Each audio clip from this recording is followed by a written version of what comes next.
নমস্কার বন্ধুরা, অনুশ্রী ফার্ম রান্নাঘরে সবাইকে স্বাগত। আজ আবারও আপনাদের সামনে চলে এসেছি আরও একটি রেসিপি নিয়ে। আজকের রেসিপিটি হলো পারফেক্ট ঘরোয়া স্টাইলের গ্রিন চাটনি। তাহলে বন্ধুরা, এই গ্রিন চাটনি কীভাবে বাড়িতে আপনারা বানাবেন বা স্টোর করে রাখবেন সেটাই আজ আপনাদের সামনে শেয়ার করব। তাহলে ভিডিওটা দেখে নেওয়া যাক। প্রথমে এখানে ধনেপাতা দিয়ে নিয়েছি।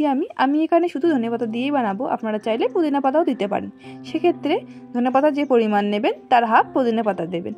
ভালোভাবে ধনেপাতাগুলো ধুয়ে নিয়ে নিয়েছি। এবার পেস্ট করার জন্য মিক্সিতে দিয়ে দিয়েছি।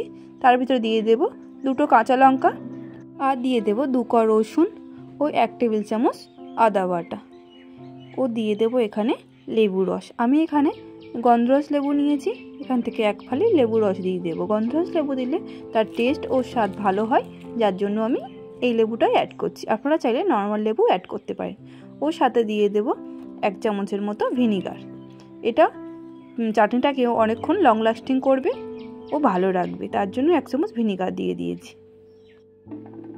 এবার এটাকে ভালোভাবে পেস্ট বানিয়ে নেব। দিয়ে দেব 1 চামচ সাদা নুন ও 1 চামচ বিট নুন। সব কিছু দিয়ে ভালোভাবে পেস্ট বানিয়ে নেব। পেস্টটা আমাদের বানানো হয়ে গেছে। এই দেখুন, একদম মিহি পেস্ট বানিয়ে নিয়েছি আমরা।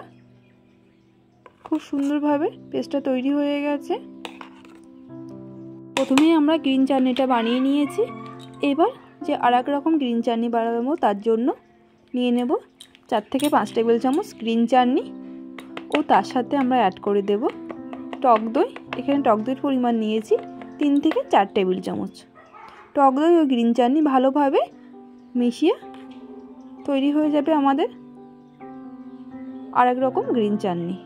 তাহলে বন্ধুরা, দেখতেই পেলেন খুব সহজেই ঘরেই বানিয়ে ফেললাম রেস্টুরেন্টের মতন গ্রিন চাটনি। এটা আপনারা চাইলে মোমো কিংবা যে কোনো পরোটা